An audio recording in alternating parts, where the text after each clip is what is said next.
This is That Guy Jig Sports Podcast. I am him, JIG. Subscribe, rate, and review. Amazon, Apple, Spotify, or wherever you get your podcast. Check us out. And do not forget about the Instagram at That Guy Jig. But we're talking about the state of college athletics. Excuse me. We're talking about the state of college athletics. If you're not breaking bread, you're not getting ahead. Let's just get that understood. If you're not breaking bread, you're not getting ahead. And this is a new era of college athletics across the board.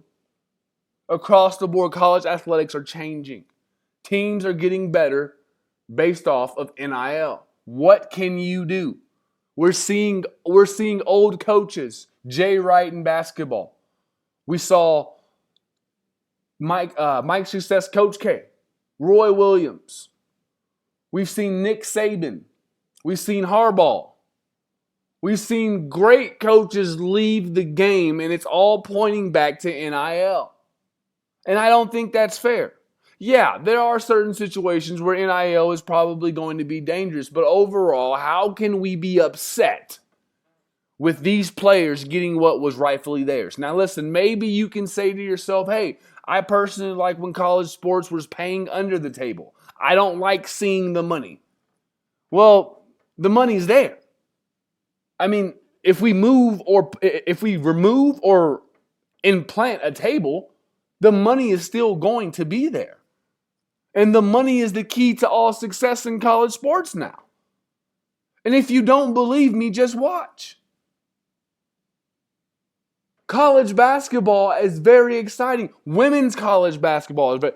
College sports is going to be exciting, folks, because these young people no longer need to go and force themselves into a draft and get washed around into the draft system, and then they get spit back out and they either go up to Europe or they work at your local AutoZone. They don't need to do that anymore. Good college players are going to stay in college because you can make some money. You can make some bread. I've said this, I'll say it again. Minnesota last year during their bowl game paid their quarterback that played $30,000 just to play in that game. Pay to play is here, folks. Women's sports are here, folks. And for all the jackasses out there that think it's okay and think it's justifiable to death threat college athletes, especially college women, you need help. Jump off a bridge head first. There's no place for death threats in games. There's no place for that. I don't care that Angela Reese talks shit like the best of them. I do not care about that. The amount of effort and the amount of momentum that women's basketball, women's athletics have gotten this year is a beautiful thing, folks. It's a beautiful thing. Finally, we have women watching women. Women want to watch basketball. The one thing we can do as the other consumers, as the air quotation people who don't care about women athletics, the one thing we can do is push them forward. Give them a round of applause. Give them a hand, a pat on the back. Good job. Way to support. That's what it's about, folks. It's not about death threats. It's not about trying to make this us versus them or whatever the hell people are trying to make this. 12 million people watched that Iowa LSU game. People are starting to care. I guarantee you this Iowa and South Carolina game is going to be one of the highest watched games of all time. And not just women's sports, I'm talking of all time, folks. This is must-see TV. To the writer of the LA Times, go choke on a bag of dicks. That's what I'm on right now. That is what I'm on. Because for the last couple of weeks, it's been a very ugly rash on a very beautiful being. And that being is women's athletics. But yet there's been an ugly rash that's been put right across the forehead because of haters. Because people get behind keyboards and They don't get to get punched in the face. So now we have to talk about this humbug. Now we have to talk about the writer of the LA Times who calls hardworking young women of a college team porn stars when he says it's a game between good and evil. That's what we have to talk about because we just can't have a good game anymore. People are picking sides and making this a lot bigger than just basketball. And like I said, for a sport that air quotations people do not care about, people sure as hell care about it enough to issue death threats.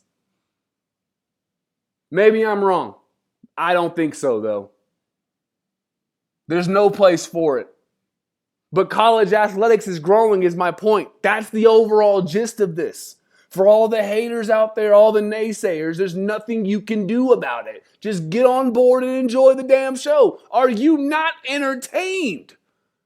How are you not entertained, folks? We just watched Jack Gonkley. Sorry if I just butchered your name, my guy. But we just watched you go off for 10 threes against Kentucky. We just witnessed the end of an era. Listen, the era of freshmen down of just straight going crazy in college basketball is over. It's to the point where John Calipari is looking at himself and saying, I have to start hitting the portal. Listen to me, folks. When schools like Kentucky, when coaches like John Cal, when they humble themselves, when they look in the man in the mirror, when they do that, it's never, ever a good thing for the rest. Because Kentucky has money, folks. The University of Kentucky has money, especially when it comes to their basketball team. If you don't know about those Kentucky Wildcats when it comes to basketball, then you live under a rock. And he's already hitting the portal a lot more than he ever has. So with the freshmen that he brings in, now you start bringing in some younger, some older players. Because you look at a team like UConn. You look at a team like NC State. You look at a team like Purdue. These are teams, these are the teams that are old, in air quotations, of course. These teams have more experience. Alabama, they have more experience. And that's why you're seeing these long runs. And you can't, listen, it's a beautiful thing. It's a beautiful thing. But like I said, the era of freshmen dominating college basketball are over because guess what? Now people have more incentive to stay in college. NIL can't be that bad. Tell me how NIL is that bad when it's incentivizing kids to stay in college. Tell me how it's bad. You get an education and you get to change your family's generational wealth. I mean, come on. What more do we need? I mean, are you not entertained? I mean, look at what Prime is doing for the city of Boulder. I mean, look at what the University of Colorado is getting with Coach Prime, with Coach Sanders. Look at it. And if you don't know what I'm talking about, wait for the April 29th spring game. April 29th, or April 27th, I'm sorry, is one of those two dates. But Colorado has their spring game, and it's going to be a fundraiser. He has concerts. He has booster parties. He has celebrities. He has a whole week planned out that might, for all the people that want change, this might be what you need for the tipping point. I mean, you're looking at Alabama bring in Roll Tide Willie. I'm telling you, Travis Scott just went to Texas, LSU, Michigan, USC, all in one day. You bring in celebrities, you let the kids see who's a part of the program. And where did they get that from? No other than up the road in Boulder. Coach Prime, you can thank him later. I'm telling you, college athletics are going to go crazy over the next couple of years because I don't have to rush to the NFL. Unless I'm the best of the best, sir, I don't have to rush to the NFL. I can sit back in college and make a couple million doing some TV commercials, playing football, Sheesh. Come on. What are we talking about here? This is what it's about. I don't have to go rush and do all that. I can stay here. And that's what you're going to start seeing. More college players staying in college. Because at the end of the day, folks, not everybody is going to the NFL. Matter of fact, I'll take it a step further. Most of these players aren't going to the NFL. Only some of them get. There's only 32 teams, folks. Remember that. So a lot of these players are not going to the NFL. A lot of these players will get injured and have something happen. Unfortunately. But fortunately enough, they were taken care of. And if they have a good support system behind them, they should have something to lean on. College athletics are changing for the better, folks. Not for the worst. People who want complete control over the players are the problem. Most of the time, people who don't like NIL are, I hate to say this, people who didn't play a sport. There's something about having power over people that I'm just not for. And I understand we can't just have people transferring and running amok. I understand this. I understand the dynamics of it. But I can't be a guy to look at you and say, you know what, players shouldn't be allowed to transfer, but a coach should be allowed to leave whenever he wants. Players shouldn't be allowed to transfer, but a coach can get a team in trouble and then leave that school and then go coach at another school with no repercussions, with nothing. Now, I get it. If the crime is serious enough, most of the time they do end up with some type of reprimanding. But let me tell you something. Most of the time, these coaches leave these universities in shambles, and they go build something else somewhere else. Case in point, look at Illinois University, Brad Underwood. Oklahoma State just got out of probation. This guy has just left the Elite Eight. Make it make sense. But everybody will yell at Terrence Shannon for transferring. Everybody will talk about the transfers. Everybody will do that. But listen, we are missing the point. How are we allowing these coaches to do and move so freely? But these are supposed to be the ones that are molding and training the future youth. That is a problem. Do as I say, not as I do. That is what that is called, my friends. And NIL just evens it out a little bit. Now, I don't like the tampering. I do not like the tampering. Let's get that understood. I am not for tampering. I'm for a young man, young woman making their money. I'm definitely for that. Go ahead and get paid. But what I am not for is for the tampering. The Caden Proctor situation in Iowa, that looks fishy. I'm not for that type of situation. I'm not for that at all. But what I am for a free agency of college football, college basketball. I'm for that. I get it. Petrino at St. John's doesn't like it. He says it's free agency. You might as well. Well, guess what, bud? What did Coach K say? It's time for people to start adapting. It's time to start adapting. This is good. This is good for the player. This is good for the players. This is good for the coach because now you get to keep kids in college. You're going to start seeing a lot more teams with juniors and seniors. You're going to start seeing that more often because there was a time in college athletics where there were freshmen, sophomores, and when you saw a team with juniors, you were like, holy shit. They were mostly mid-major schools. And it's just it's just more exposure for the player. Think about college basketball, for example. We got guys that were going from the Division II up to the Division I level.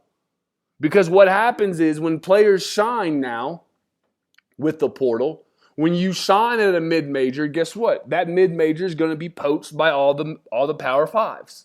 Well, guess what? That mid-major now goes and poaches from where? Division II, Division I, AA. NAIA, JUCO, that's where they go. And guess what? Now there is a direct line of contact from a Division II to a Division I. And that was all done through the portal. You remember how hard it was for college athletes, high school basketball players to get recruited to the Division I level? I don't think people understand that. Some of the greatest hoopers I know some of the greatest hoopers of the state of Oklahoma has ever produced. And a couple of them didn't go Division I because it's so hard. There's so many intangibles that go into it. When you got coaches that have attitudes, when you have people that, have pre-notion, this is what happens. But now we have a direct line, a straight line of contact. This is a beautiful thing. This is not ugly. This is freedom in the workplace. This is the ability to live like every other student athlete. If it's not working for you, why would you stay at a university? Oh, you got to put your head down. When the going gets tough, the tough gets going. Fuck that. That's old way of thinking. There's over 10,000 universities in America. You mean to tell me I can't play at one because I have to stay here? Because because me and you talked in front of my parents and you made me a promise that I would get this much and that much and this and that, and I got to your university and it was this and this? Come on. At what point do we have to start holding the people who are complaining to higher standards? When do we hold the coaches to higher standards? Well, it's hard. It's hard to recruit. It's hard to be a coach in this era. Well, fucking quit. Quit. That's what you tell players. If it's too hard for you, quit. That's what they used to tell players. So what's the difference? Quit. Go find a new job then. Because you get paid enough, you get paid very handsomely to figure this shit out. And the one thing we're not figuring out is how to bitch. We're figuring about how to get it in, about how to be successful. And NIL ain't going nowhere. It ain't going anywhere. They might taper it. They might do a little cap or something in the future. But for right now, until the NCAA can figure out what they want to do, the Supreme Court has told them to back the hell off until you figure out a true guideline. Because there is no true guideline right now. There's the complainers and the complainers. Because if you're winning, you're not complaining. None of these student athletes are complaining. It's the coaches, it's the universities, and I get it, some of these parents that are coming in, they're a little more overzealous. How much can we get? How much can we get? I understand that argument. Just like I understand when Nick Saban says, it used to be about developing the player, Yeah, well, you had to. You had to develop the player. That's what it's about. You've always had to develop the player. Even with NIL, you still got to develop them. Now they just want to hit the field earlier so that way they know they get that NIL. I understand that. I get that. I get that argument from coaches. That sucks. When you got the parent preaching and teaching, how much can I get? There's a prostitution mentality going around in this country right now that's pretty hilarious, especially in sports. How much can we get? How much can we get? Well, that's pay to play, folks. That is pay to play right there in front of you. And that's what every college is going to do. College athletics are strong. I believe they're very strong. The force is strong within you. So shout out to all the athletes out there getting paid. Shout out to all the athletes out there making a way. Shout out to the coaches that are making a way. And damn the gatekeepers. But college athletics are in a great space. We got football coming up, folks. Shout out to Alabama, UConn, Purdue, and North Carolina State. They tip off tonight. Final Four action. Let's see if we can get Zach Randolph versus Yao Ming. Zach Edey versus DJ Burns. If you know, you know. It's going to be some good games today, folks. And like I was saying, man, college football is around the corner. The spring games are at the end of the month. We get to see some of these great freshmen. We get to see some of these great programs and see what they're going to do. I'm very interested to see how Alabama looks in this spread offense. This is going to be a new tide for the Tide. I still think Alabama is going to be successful next year. It's going to be very hard for Kellen DeBoer to fuck that up in 1 year. He's going to need about a couple years to fuck that up. But with that being said, run it up, listen, subscribe, tell a friend to tell a friend. This is That Guy Jig Sports Podcast. I am him, JIG. I appreciate you for listening. Peace.